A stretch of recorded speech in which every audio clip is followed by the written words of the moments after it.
दिनै आसामनि सोलोंथाइ मन्त्रि डक्टर रनज पेगुआ बङाइगाव जिल्लानि अभयापुरीनि तुलिङायाव गायसनजानाय पण्डित दीनदयाल उपाध्याय जौमा फरायसालियाव बिगियान आयदाखौ बेखेवनानै होयो।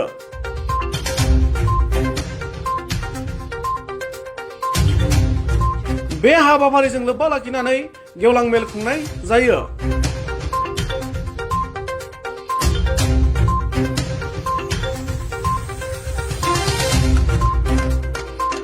लोगोसेनो बे बेखेवनाय हाबाफारियाव बाहागो लानानै आसामनि सोलोंथाइ मन्त्रि डक्टर रनज पेगु बिथाङा खौरां बिजोंनि गेजेरजों ओरैबायदि बुङो। बङाइगाव जिलार तुलुङियात স্থিত দীনদয়াল উপাধ্যায় আদৰ্শ মহাবিদ্যালয় ইয়াত বাণিজ্য শাখাটো আছে আৰু আজি ইয়াত বিজ্ঞান শাখাটো আমি শুভ উদ্বোধনী কৰিছোঁ।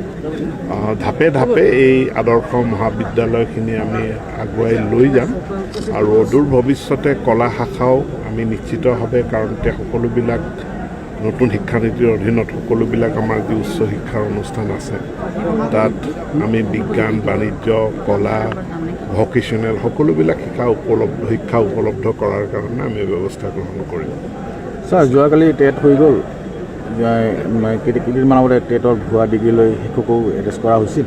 এইবাৰ টেট আপোনালোকৰ নিকাভাৱে হয়? নাই, টেটৰ পৰীক্ষা নিকাভাৱে অনুষ্ঠিত হৈছে। এতিয়া কোনোবাই যিসকলে চাৰ্টিফিকেট তেওঁলোকে ফ'ৰ্চ কৰিছে, ভুৱা চাৰ্টিফিকেট, সেই সকলোবিলাক পৰীক্ষা কৰিবৰ কাৰণে আমাৰ ফালৰ পৰা শিক্ষা বিভাগৰ ফালৰ পৰা নিৰ্দেশ জাৰি কৰা হৈছে আৰু চৰকাৰে কঠোৰ ব্যৱস্থা গ্ৰহণ কৰিব।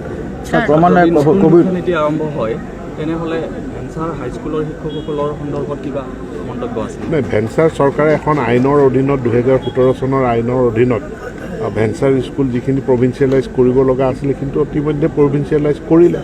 গতিকে আইন এতিয়া সেইখনেই আছে। সেই আইনৰ আওতাৰ ভিতৰত যদি কোনোবা আছে নিশ্চিতভাৱে চৰকাৰে বিবেচনা কৰিব।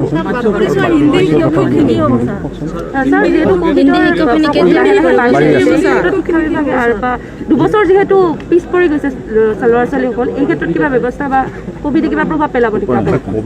কভিডৰ কাৰণে কি পৰিস্থিতি হয়, কি কৰিব লাগে নালাগে, সেইটো আমাৰ স্বাস্থ্য তথা দুৰ্যোগ ব্যৱস্থাপনা বিভাগৰ পৰা তেওঁলোকে ক'ব।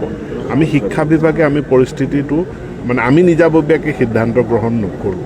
ৰাষ্ট্ৰীয় পৰ্যায়ৰ সংস্থা আছে, ICMR আছে। গতিকে ৰাষ্ট্ৰীয় পৰ্যায়ৰ স্বাস্থ্য যি সংস্থা আছে আৰু আমাৰ ৰাজ্যিক চৰকাৰৰ যি বিভাগ আছে তেওঁলোকৰ দিহা পৰামৰ্শ মতে আমি সিদ্ধান্ত গ্ৰহণ কৰিম। কিন্তু এই মুহূৰ্তত বিদ্যালয়, মহাবিদ্যালয় সকলো শিক্ষানুষ্ঠান খুলি দিয়াৰ আমাৰ সিদ্ধান্ত আছে আৰু আজিৰ পৰা সুন্দৰভাৱে বিদ্যালয়সমূহ, শ্ৰেণীসমূহ আৰম্ভ হৈছে। ইতিমধ্যে আমাৰ যথেষ্টখিনি ক্ষতি হৈছে, গতিকে আমি খুলিব বিচাৰিছোঁ। ছাৰ, মধ্য ইংৰাজী বিদ্যালয়ৰ হিন্দী শিক্ষকটো ৰৈ গ'লে 2021 চনৰ 5 ফেব্ৰুৱাৰীত যিটো হিন্দী শিক্ষক বুলি নহয়, ৰাইট টু এডুকেশ্যন আইনখনে কৈছে যে মিনিমাম ছাত্ৰ ছাত্ৰীৰ সংখ্যা অনুযায়ী প্ৰাথমিক LPত 2গৰাকী, MEত 3গৰাকী।